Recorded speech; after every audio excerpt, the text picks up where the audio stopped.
So if you follow any of my social media accounts, you'll be aware that I own one of these. These are pictures of my Vauxhall VX220, and if you live in the UK, you will know it as a Vauxhall VX220. If you live outside of the UK, you will know it as an Opel Speedster. They are essentially exactly the same car, except they have a slightly different stylized front bumper, but you do get smiles included, as these two have represented. And with COVID-19 currently doing the rounds around the globe, my recent redundancy and the British weather doing what the British weather does best in the summer, which is rain sideways, I found myself with quite a bit of time on my hands to be able to go into the garage and attack the VX220 to do a few jobs that were needed on it and have been needed on it for some time, chief among which was the centre console. And the reason I needed to change the centre console was very simple, because it's in a terrible, terrible condition. As you can see, it's scratched, it's dirty, it's manky, it's horrible. So it needed changing to a brand new carbon fibre fitted centre console. And this is not going to win any awards for stability, because it's a crappy piece of plastic. So the first thing I needed to do to remove this from the car was to get rid of the things that were stopping it from being lifted off. They were the gear knob on here and the handbrake handle from here. And to get the gear knob off, I had to spend megabucks, just over £4, on one of these. This is a black piece of plastic with a bit of rubber tape on it. Pretty simple. It's used predominantly by elderly people, infirm people or disabled people to open things like bottles and jars that they can't do on their own. And the idea is incredibly simple. You link it in to make a loop, you pull the loop to however tight you want it, and then this presses up against what you're doing and you open it that way. Very, very simple, very, very clever. But because my VX220 hadn't been touched interior-wise for 18 years, it is 18 years old, the metal on the gear knob and the metal on the gear stick had fused together, so as much as anyone tried with mole grippers or anything to get this thing off, it wouldn't shift. So I thought, this is the last straw. Hopefully this will work. So as you can see in the video, I loop it around the gear stick, I get it ready, I put the gear lever in fourth, and sure enough, the gear lever becomes unstuck. Brilliant result for the boa constrictor.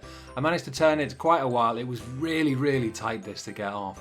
But with the help of the boa constrictor going round and round and round, I was able to loosen it off enough so that I could physically turn it with my hands to remove the gear knob. The second element of lifting the centre console off was the handbrake handle. This is incredibly easy to remove, as you can see here. I've placed the rag in the middle of the car so that the grub nuts that I'm removing with the Allen key from underneath don't fall into the little alcove and I've lost them. But it is essentially an Allen key, 2 grub nuts. Once removed, the handle will just slide off. And that was it. I'd removed the 2 elements that was stopping the centre console from being lifted off. However, there were a few little extra bits that needed to be sorted out. You'll see in the video just here, along with my lockdown hair, you can see me removing the cigarette lighter from the back of the car.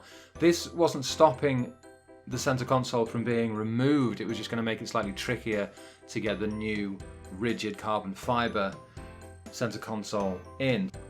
2 of the last elements that were fastened to the centre console are, you can see just here and here.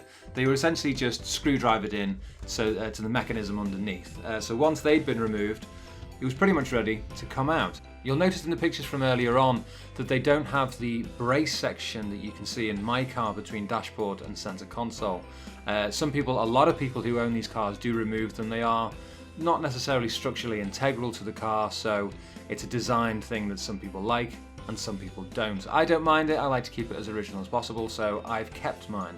But this was attached to the front of the centre console and it needed to be removed. Now I'm a bit of a numpty with this. I didn't realise that you can remove the structural scaffolding, if you like, just seen here. You can remove it on one side, which gives you access to the interior, and it's really, really, really simple to remove. I'd never done this before, so I work it out later on, but right now I start getting quite angry and quite sweary at trying to get this thing off the car. It does eventually pop off. There's a lot of Allen keys being used, but I do get it to pop off. And with a little bit of wiggling and a little bit of faffing around, the centre console is released. But There is still one tiny element that needed to be fixed, and it was this hole just here. This is where the alarm LED was, surrounded by rubber. Very, very simple to take out. You just basically pushed it back through the hole with the rubber, and that made this completely open to take off.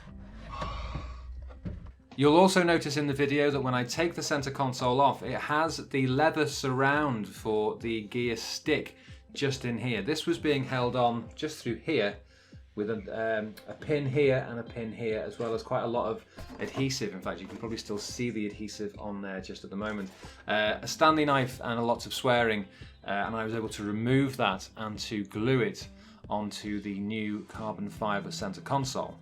So what about the new center console? Well, it's carbon fiber, and as probably a lot of you know, carbon fiber is incredibly rigid and incredibly strong. So it wasn't going to be as easy to put in as that one was to take out. But as you can see from the pictures here in front of you on screen, it looks fantastic compared to the old. It just gives a certain professionalism, and it's going to make the interior really pop. So after a bit of a brush and a tidy and a clean from the underneath where the center console sat, it was time to put the carbon fiber center console into the car. This was pretty straightforward. Slot it in at the back underneath where the cigarette lighter was, and get it into its proper housing area so that the gear stick and the handbrake were poking up through the relevant holes. Once it was in its place, I had to move the brace between dashboard and center console into position, and at this point I'd found out exactly what I was meant to be doing. So I'd removed it all and I placed it into its position nicely, and I reattached everything perfectly. And strangely enough, because it's carbon fiber and it's very, very hard and very solid and doesn't flex, it's actually made it better in the car. Previously, when I had the grey center console, you could move that structure backwards and forwards, and it was really rattly and really, really tinny when you did it, and didn't look particularly great. But with the carbon fiber, it fits perfectly. So there is no roll, there is no movement in it at all. So it's actually made it better than before. So with the center console in and the brace back where it needed to be, it was just going to be a case of refollowing and retracing my steps to put this thing back to where it should be. So the first thing I did was I reattached the handbrake handle. And as I mentioned earlier, it's incredibly simple to do. 2 grub nuts underneath the handbrake handle and an Allen key.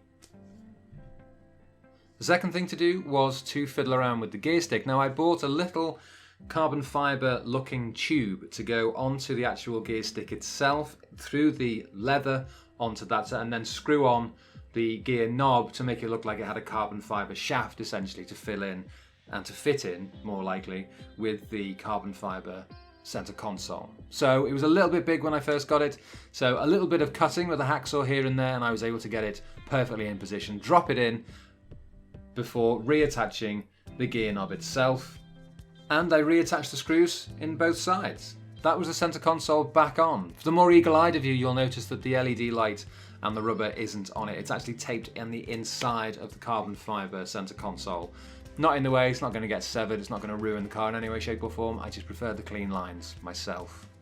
And the final finishing touch for the center console was a little gear stick surround that I'd seen a guy laser cut out with VX written on it.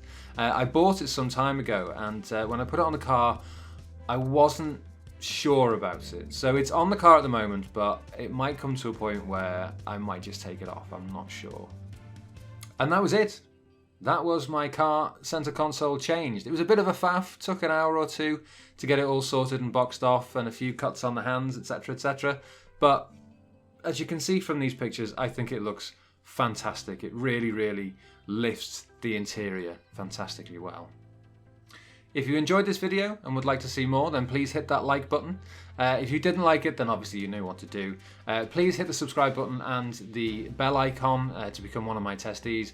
And I will be doing more videos with regards to the VX, because there are a few extra little bits that need doing on it in the future as well. So I hope to see you in another one of my videos very soon. Take care of yourselves now. Goodbye.